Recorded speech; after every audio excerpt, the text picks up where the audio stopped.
Hey guys, welcome back to the channel. Today we're going to be just real with each other.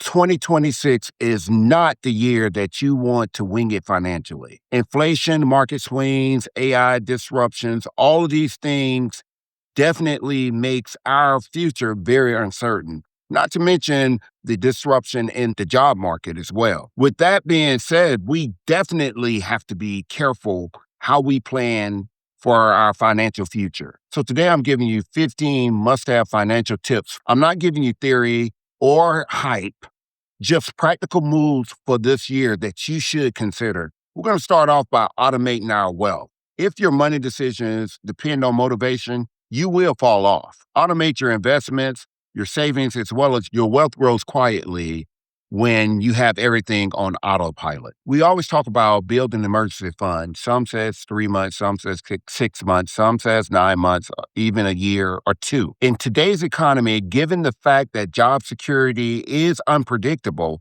you want to at least, if you can, save about 6 months or greater in emergency funds in the event that things go awry, you lose your job, you lose a source of income, or your lifestyle changes. And to take it a step further, make sure that you place your emergency fund in a high yield savings account and allow it to sit.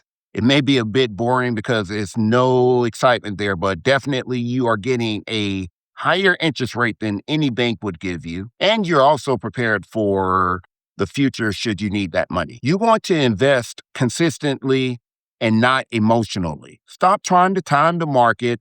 Weekly or monthly investing beats emotional decision making every time. And remember, consistency when greed and fear lose. Make sure you are killing all high interest debt. Any debt above 7 to 8% is stealing from your future. Credit card debt and high interest loans should be treated like an emergency because it really is an emergency. And remember, you can't out invest bad debt. It can't happen. It won't happen, guys. So make sure you're addressing your debt, that bad debt, as if it was an emergency and taking care of that first. Now, I'm not saying not to save and invest, but what I am saying is make sure that all your extra money is going towards that debt and make sure that you're paying down that debt as quickly as possible. We always talk about build multiple streams of income, but what does that look like in today's economy? We all know that one paycheck or one source of payment in 2026 is a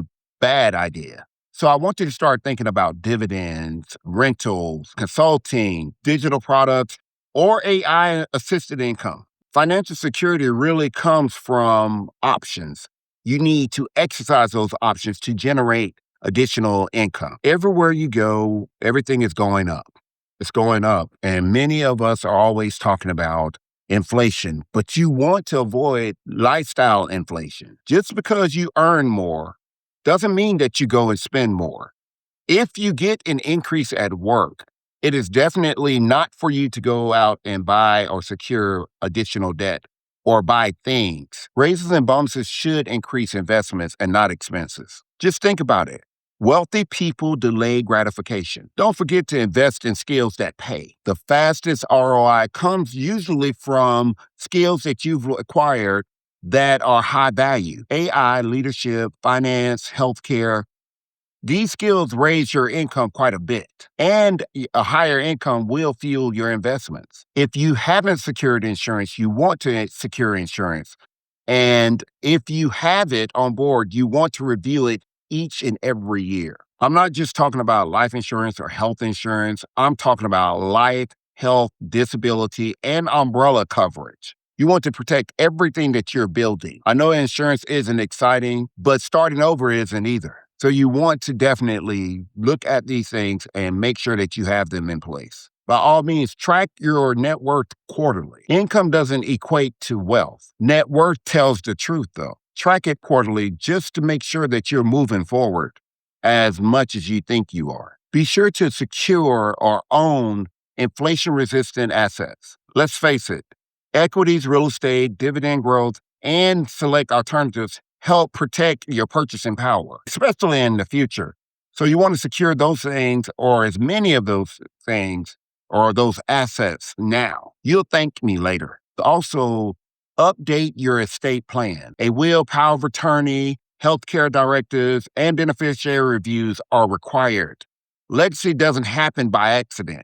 You have to make it happen. And in order to do so, you have to update your plan. That's a must. In order to get rich or be wealthy, you definitely have to avoid get rich quick schemes. Fast money usually comes and goes really fast. Not to mention, fast money comes with fast regret as well. Real wealth is built slowly, consistently, and often boringly. It's no excitement most times in building wealth. So get used to the calmness and often boredom associated with it. Align money with purpose. Money should support your life, not replace it. And more importantly, know what financial freedom means. To me, it means one thing, but to you, it should mean something different.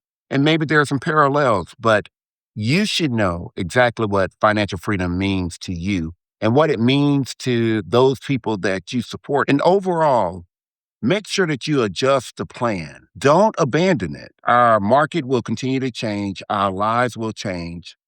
But people who win financially don't quit when things get tough or when things change. They adjust and stay consistent. And I want you to do the same thing. If you do half of these things, you will be ahead of most people. If this helped you, please like and share with someone else. And let me know which tip are you starting or you already have in place. Because financial freedom is not about luck. It's all about decisions. Until next time.